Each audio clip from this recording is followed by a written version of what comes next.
Miss, alas 4 na nga ng hapon, kaya naman ito, nagpahatid na nga talaga kami sa daddy ni Kyle. Di na nga talaga namin dinala yung e-bike, paano ba naman kasi mahihirapan pa nga talaga kung i-park yun. Nag-aabang na nga yung mga nadaanan namin kanina. Bukas na nga din kasi talaga nito yung fiesta dito sa amin, kaya naman ito may parada nga ngayon. Miss na nga din si Kyle sa daddy niya at nagpaalam at humingi na nga rin talaga siya ng baon. Abay, uwi na nga din talaga yung daddy niya. Pagdating nga namin dito, pumunta na nga kagad kami dito sa kanto at nandito na nga si tatay. Umpisa na nga yung parada pero pumunta na nga muna si Kyle dito kay tatay dahil mainit nga daw, kaya naman pinaypayan nga talaga siya ni tatay. Yung magpa-fiesta talaga dito sa San Miguel Arcangel, grabe talaga yung tao at sobrang inaabangan nga talaga tong parada. Maya nga lang din talaga at dumating na sila Ate Noemi, Ella at Iya. Gulat nga ako dahil si Kyle nagpabili pa nga ng chichaw kay tatay. Tapos nagpabili pa nga talaga ng tubig kay tatay. Diyos ko po. Nung nakakita nga ng pagkain si Kyle, bigla na nga lang talaga nagutom. Diyos ko po.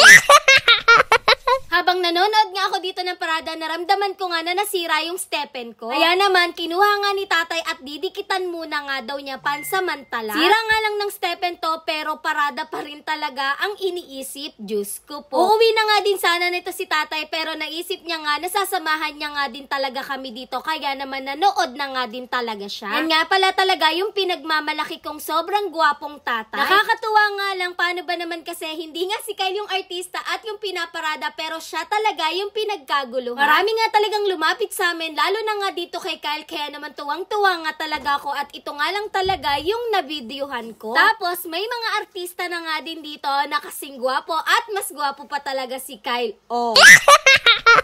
Alam ko naman na iniintay nga talaga ni Kyle itong mga major hit, kaya naman kilig na kilig talaga yan at ayaw lang ipahalata. Kung nakiagaw ka nga lang ng candy pero hindi mo talaga nagustuhan, Diyos ko po. Happy Fiesta po, San Miguel Arcangel. Hindi pa nga natatapos yung parada at marami pa nga daw talagang artista, pero napagod na nga si Ella, Iya at Kyle. Hindi na nga lang talaga at malapit nga lang dito yung Zax na lagi naming pinupuntahan. Kaya naman bumili na nga sila ng drinks nila at ng mga memeryendahin nila talaga dito dahil nagugutom na nga daw sila. Habang nasa loob nga kami, nakita ko nga tong mga artista na to, kaya naman lumabas na nga muna ako saglit para naman makita sila. Sobrang gaganda at gwapo nga talaga ng mga pinaradang artista dito. Ito pa nga yung mga sangre na napunta talaga dito sa San Miguel. Yung narinig nga ni Kyle na nandito daw yung cast ng Batang Quiapo, ay bigla na nga lang talagang lumabas yan. Nandito nga din yung napakaganda at gwapong magjowa. Grabe, black beauty talaga tong si Bianca Umali. Nandito nga din pala si Christopher at nakalimutan ko nga talaga yung pangalan nung isa niyang kasama. Hindi na nga talaga namin tinapos kahit madami pa nga, tapos umuwi na nga din talaga kami kaagad kila tatay. Ngayon na nga lang din talaga ulit nagkaroon ng perya dito sa amin, kaya nung magdilim na nga ay nagyaya na nga si Kyle, Ella at Iya. Ito nga daw talagang itry ni Kyle to, kaya naman ito sinubukan niya.